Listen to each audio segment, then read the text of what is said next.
Hello, hello!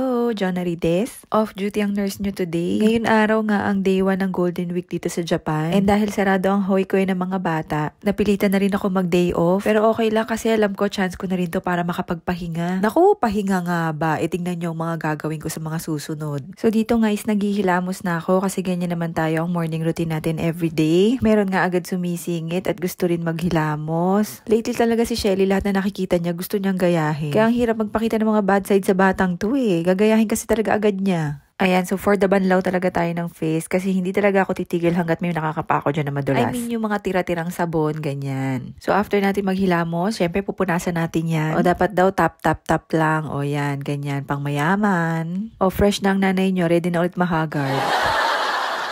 Siyempre, hindi tayo natatapos sa paghilamos lang. Kailangan natin meron din tayong mga nilalagay sa mukha para mapanatili ang ating youthful glow.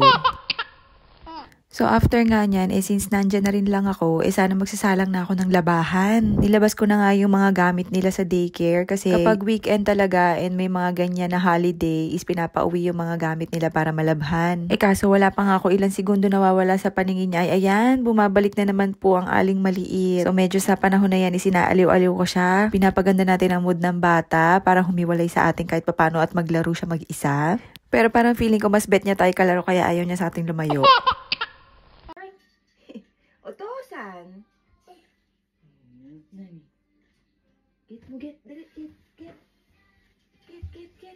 Kunwari nga ay pinapakawa ko sa kanya yung nakita niya para bumaba man lamang pero hindi pa rin. Nagpapakarga pa rin siya sa akin. Kaya naisip ko na bumalik na lang muna kami sa loob at pagbalik ko nga ayan nakita ko si kuya nagpa-puzzle. Nakaluto na rin daw si daddy ng breakfast. Nagluto siya ng yakisoba kaya sabi niya kumain na daw muna ako. Nakasubo na siya kaya sabi niya siya na daw magsusubo kay Shelly. Eto ngang tatay mayroon na namang naisip na pang-inis. Nagpapakiss kasi siya kay Shelly ayaw ni Shelly kaya sabi niya kiss daw siya ni kuya. Bilang inggitera si Shelly nung kinis siya ni kuya hindi din papatalo ang bata. Kiss agad sa ama at hindi din magpatalo pati sa akin nag-kiss din.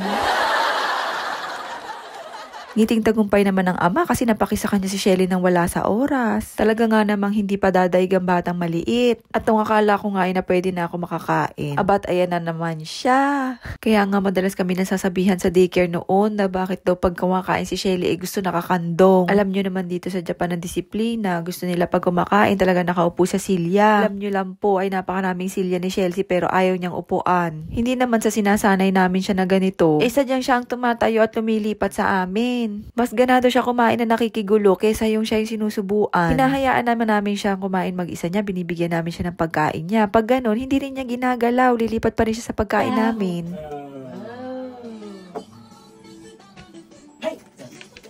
Wow! Dancing! Hindi tumatagilid yung katawan. Oh, yan itatapat natin sa mga street dancer Dancesan nga daw yan. Dancesan si dancer.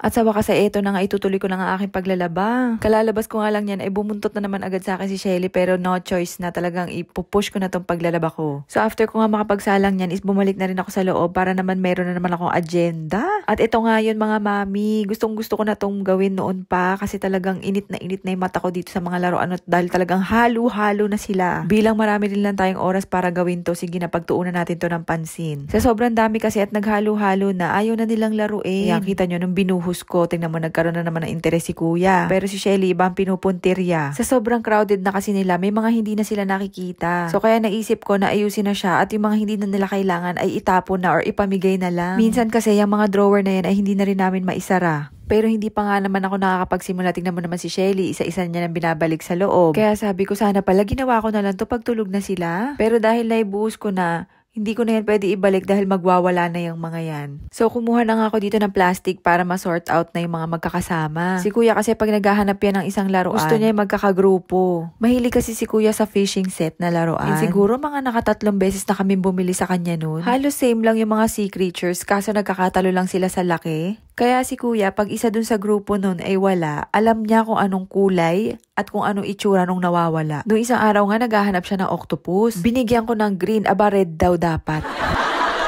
Ayun, so after ko mahilo doon sa pag-sort out ng mga laruan nila kuya, naalala ko na ang dumi-dumi na nga pala ng loob ng sasakyan. Kung napansin nyo yung video ko doon sa daycare nila Leiron, yung playground nila is buhangin yun. Kaya syempre, kahit umuulan or kahit ordinaryong araw, talagang yung sasakyan, dudumi siya dahil doon sa mga buhangin. Kasi syempre, sasama siya sa sapatos kasi doon yung lalakaran mo. Kaya nag-iisip nga ako ng way kung paano ba dapat ang gagawin ko kasi para namang ang pangit kung lalatagan ko lagi ng dyaryo yung ilalim. Ayan, and after nga rin magtiklop ni daddy ng mga labahan, ayan to the rescue na siya sa mga bata. Dadalhin daw muna niya sa park para daw makakilos ako na maayos. Maya't maya ko rin kasi sila nililingon kasi baka mamaya nasa kalsada na sila. And nung kinahapunan na naisip ko naman na palitan na yung mga laman ng closet nila kasi nga mainit na nga din dito ngayon. Labas ko nung nakaraan yung mga pang summer clothes nila and ayan, nandun lang sa ibabaw ng drawer kasi nga hindi pa namin malagyan kasi nga nandyan pa yung mga pang winter nila kanina. Nilagay ko na nga lang muna sa garbage bag yung mga pang winter nila kasi may in-order pa si Jason sa Temu na hindi pa dumadating. May nakita kasi kaming magandang storage bag doon. Umorder siya ng isa nagustuhan namin kaya sabi ko yun na lang yung orderin niya para doon na lang namin ilagay ulit yung mga store namin na pang winter na damit.